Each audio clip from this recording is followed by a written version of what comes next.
Hello friends, स्वागत है दिवस स्टडी 2.0 में। मैं देवेंद्र। हम आज इस वीडियो में भारतीय इतिहास के टॉप 40 क्वेश्चनों की चर्चा करेंगे। आप किसी भी कॉम्पिटिटिव एग्जाम की तैयारी कर रहे हो तो आपके लिए वीडियो इंपॉर्टेंट रहने वाला है, तो पूरा वीडियो एंड तक देखते रहना है। और लास्ट में मैंने क्वेश्चन पूछा, उसका आंसर आपको कमेंट में देना है और 40 में से आपके कितने क्वेश्चन राइट हो रहे हैं ये भी आपको कमेंट में बताना है। आज हमारा टेस्ट नंबर 2 है। टेस्ट नंबर 1 नहीं देखा तो चैनल पेज की प्लेलिस्ट में जाकर देख सकते हैं। सारे क्वेश्चन इंपॉर्टेंट और सिलेक्टेड है, सारे क्वेश्चन याद कर लेना है। ठीक है, परीक्षा में यही क्वेश्चन बार बार पूछे जाते हैं, तो ये सारे क्वेश्चन आपको याद कर लेना है। तो स्टार्ट करते हैं। अगर आपको कोई क्वेश्चन पीडीएफ में चाहिए तो टेलीग्राम चैनल का डिस्क्रिप्शन में लिंक दिया है, ज्वाइन करके सारे क्वेश्चन आप पीडीएफ में भी प्राप्त कर सकते हैं। पहला क्वेश्चन है, आर्य शब्द का शाब्दिक अर्थ है।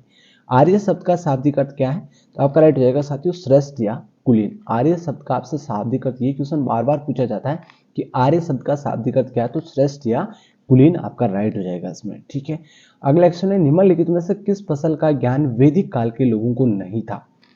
निम्नलिखित में से किस फसल का ज्ञान वैदिक काल के लोगों को नहीं था? तो आपका इसमें कौन सा राइट हो जाएगा साथियों? इसमें हो जाएगा तंबाकू। वैदिक काल के लोगों को चावल का पता था, गेहूं का पता था, लेकिन तंबाकू का लोगों को तंबाकू फसल का ज्ञान नहीं था उन लोगों को। ठीक है, तो वैदिक काल के जो लोग हैं उनको कौन सी फसल का ज्ञान नहीं था? तंबाकू की फसल का ज्ञान नहीं था, बट गेहूं और चावल का ज्ञान था। तो इसमें कौन सा राइट हो जाएगा? इसमें आपका सी ऑप्शन राइट हो जाएगा साथियों। अगला क्वेश्चन है, भारत में खोजा गया सबसे पहला पुराना शहर कौन सा है? भारत में खोजा गया सबसे पहला पुराना शहर कौन सा है?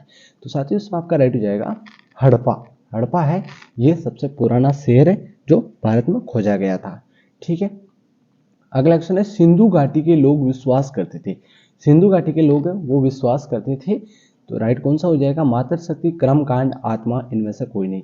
तो सिंधु घाटी के लोग हैं वो विश्वास करते थे मातृशक्ति पे। किस पे? मातृशक्ति पे विश्वास करते थे। चोरी चोरा कांड किससे संबंधित है? चोरी चोरा कांड है ये किससे संबंधित है? तो चोरी चोरा कांड है ये असहयोग आंदोलन से संबंधित है। जो चोरी चोरा कांड हुआ था उसके बाद में असहयोग आंदोलन को गांधी जी ने वापस लेना पड़ा था, असहयोग आंदोलन को। तो यहाँ पर आप डिटेल में पढ़ सकते हैं चोरी चोरा कांड क्या है। चोरी चोरा उत्तर प्रदेश में गोरखपुर के पास एक कस्बा था। वर्तमान में ये क्या है? चोरी चोरा एक तहसील है, जहां 4 फरवरी 1922 को भारतीयों ने ब्रिटिश सरकार की एक पुलिस चौकी को आग लगा दी थी, जिससे उसमें छुपे 22 पुलिस कर्मी जिंदा जलकर मर गए थे। इस घटना को चोरी चोरा कांड के नाम से जाना जाता है और हिंसा की इस कार्रवाई से गांधी जी को यह आंदोलन तत्काल वापस लेना पड़ा था। कौन सा आंदोलन? असहयोग आंदोलन। तो ये आपके लिए इंपॉर्टेंट होगा। चोरी चोरा कांड किससे संबंधित है? असहयोग आंदोलन से संबंधित है। जो चोरी चोरा घटना हुई थी उसके बाद में गांधी जी ने असहयोग आंदोलन को वापस ले लिया था। तो साथियों ये आपको याद होना चाहिए। अगला क्वेश्चन है, वैदिक गणित का महत्वपूर्ण अंग है। वैदिक गणित का महत्वपूर्ण अंग आपसे पूछा जाए तो आपका इसमें राइट हो जाएगा साथियों सुलभ सूत्र। क्या है? सुलभ सूत्र। अगला क्वेश्चन है, किस वेद में प्राचीन वैदिक युग की संस्कृति के बारे में सूचना दी गई है? किस वेद में प्राचीन वैदिक युग की संस्कृति के बारे में सूचना दी गई है? तो आपका राइट हो जाएगा साथियों ऋग्वेद में। किसमें? ऋग्वेद में। वेदों की संख्या कितनी है? वेदों की संख्या आपसे पूछी जाए तो वेद है साथियों 4। और कौन कौन से हैं 4 वेद? ऋग्वेद, यजुर्वेद, सामवेद और अथर्ववेद। सबसे पुराना वेद ऋग्वेद है और सबसे नया वेद अथर्ववेद है। ये भी आपको ध्यान होना चाहिए। और वेदों की संख्या 4 है। चारों वेद स्क्रीनशॉट लेकर आपको याद कर लेना है। ऋग्वेदिक आर्यों का मुख्य व्यवसाय क्या था? ऋग्वेदिक आर्यों का मुख्य व्यवसाय आपसे पूछा जाए तो आपका इसमें राइट हो जाएगा साथियों पशुपालन। ऋग्वेदिक आर्यों का मुख्य व्यवसाय तो अगला क्वेश्चन है, भारतीय संगीत का आदि ग्रंथ किसे कहा जाता है? भारतीय संगीत का आदि ग्रंथ किसे कहा जाता है? तो राइट हो जाएगा साथियों सामवेद को भारतीय संगीत का आदि ग्रंथ कहा जाता है।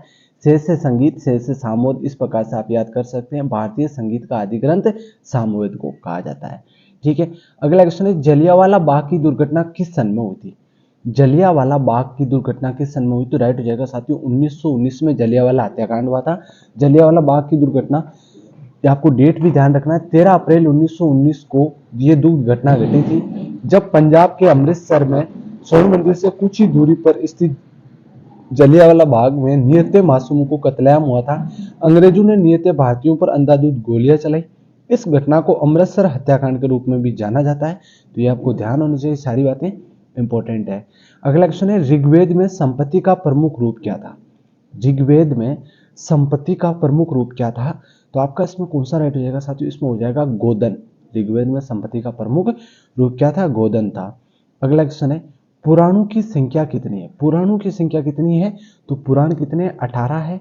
यहाँ पर आप देख सकते हैं पुराणों के नाम, ठीक है, पुराणों की संख्या 18 है। पुराणों के नाम यहाँ पर आप देख सकते हैं ब्रह्म पुराण, पद्म पुराण, विष्णु पुराण, वायु पुराण, भागवत पुराण, नारद पुराण, मार्कंडेय पुराण, अग्नि पुराण, भविष्य पुराण, ब्रह्म बृहद पुराण, लिंग पुराण, वराह पुराण, स्कंद पुराण, वामन पुराण, कुर्म पुराण, मत्स्य पुराण, गरुड़ पुराण और ब्रह्मांड पुराण। तो साथियों ये 18 पुराण है। आपसे क्वेश्चन इसके बारे में भी पूछा जा सकता है, स्क्रीनशॉट लेकर ये भी आपको याद कर लेना है। किस देवता के लिए ऋग्वेद में पुरंदर शब्द का प्रयोग हुआ था? तो किस देवता के लिए ऋग्वेद में पुरंदर शब्द का प्रयोग हुआ था? तो आपका राइट हो जाएगा इंद्र देवता के लिए ऋग्वेद में पुरंदर शब्द का प्रयोग हुआ था। ठीक है, ऋग्वेद में इंद्र देवता को पुरंदर कहते थे, तो आपको यह ध्यान होना चाहिए। अगला क्वेश्चन आपका योग दर्शन के प्रतिपादक है। तो योग दर्शन के प्रतिपादक आपसे पूछा जाए तो आपका राइट हो जाएगा साथियों पतंजलि है। योग दर्शन के प्रतिपादक कौन है? पतंजलि है। आरंभिक वैदिक साहित्य में सर्वाधिक वर्णित नदी है। आरंभिक वैदिक साहित्य में सर्वाधिक वर्णित मतलब सर्वाधिक बार उसका वर्णन हुआ है, वो कौन सी नदी है? तो वो नदी है सिंधु नदी। सिंधु नदी का वैदिक साहित्य में सर्वाधिक बार वर्णन हुआ है। ठीक है, अगला क्वेश्चन है कर्म का सिद्धांत किससे संबंधित है? तो कर्म का सिद्धांत है ये किससे संबंधित है? तो आपका राइट हो जाएगा साथियों ये मीमांसा से संबंधित है। किससे संबंधित है? मीमांसा से संबंधित है। सबसे प्राचीन वेद कौन सा है? सबसे प्राचीन वेद कौन सा है? तो सबसे प्राचीन वेद है ये तो है आपका ऋग्वेद, और सबसे नया वेद आपसे पूछा जाए तो यह है अथर्ववेद। तो आपका इसमें क्या राइट हो जाएगा? सबसे प्राचीन वेद है ऋग्वेद। ठीक है, अगला क्वेश्चन है कौन सा वेद अंशतः गद्य रूप में रचित है? कौन सा वेद है जो गद्य रूप में रचित है? तो वो वेद कौन सा है? वो है आपका साथियों यजुर्वेद है, ये गद्य रूप में रचित वेद है। अगला क्वेश्चन है निम्नलिखित में से कौन सी स्मृति प्राचीनतम है? कौन सी स्मृति जो सबसे प्राचीनतम है? तो आपका इसमें राइट हो जाएगा साथियों मनुस्मृति। मनुस्मृति प्राचीनतम स्मृति है। आदि काव्य की संज्ञा किससे दी गई है? आदि काव्य की संज्ञा किससे दी गई है? तो आपका इसमें राइट हो जाएगा साथियों आदि काव्य की संज्ञा रामायण को दी गई है।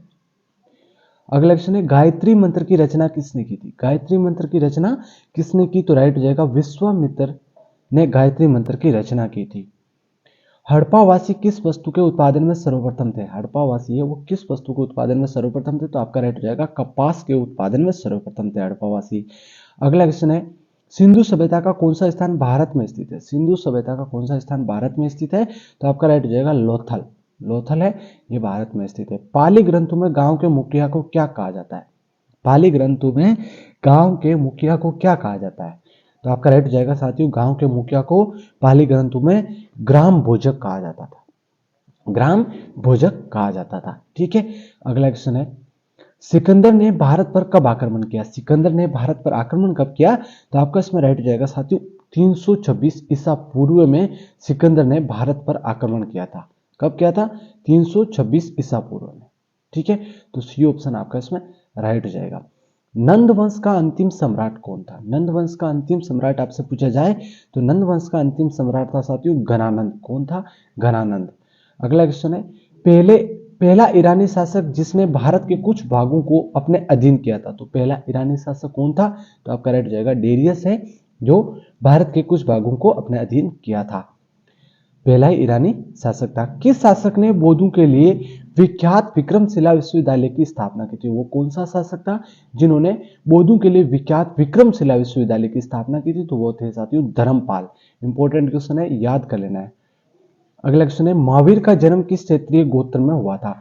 महावीर का जन्म है किस क्षेत्रीय गोत्र में हुआ था? राइट हो जाएगा जात्रिक क्षेत्रीय गोत्र में हुआ था। और महावीर स्वामी है ये जैन धर्म के 24वें अंतिम तीर्थंकर थे। उनका जन्म ईसा पूर्व 599 वर्ष माना जाता है। और उनके पिता का नाम सिद्धार्थ और उनकी माता का नाम त्रिशला था। बचपन में उनका नाम वर्धमान था। तो ये सारी बातें आपको ध्यान होना चाहिए महावीर के बारे में।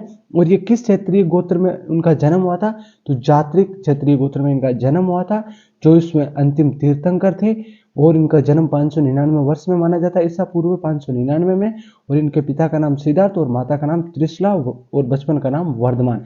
सारी बातें आपको ध्यान होनी चाहिए, क्वेश्चन यहाँ से कहीं से भी पूछा जा सकता है। महावीर की माता कौन थी? और यहाँ पर मैंने क्वेश्चन अलग से दे दिया आपको कि महावीर की माता का नाम क्या है, तो इस प्रकार से क्वेश्चन पूछा जा सकता है, तो राइट हो जाएगा त्रिशला। यहाँ पर आपसे पूछा जा सकता है कि महावीर के बचपन का नाम, तो आपको याद होना चाहिए, ठीक है, वर्धमान, जो हमने पीछे चर्चा की थी, ये रहा था वर्धमान, ठीक है। भगवान महावीर का प्रथम शिष्य कौन था, ये क्वेश्चन तो वेरी वेरी इंपॉर्टेंट है।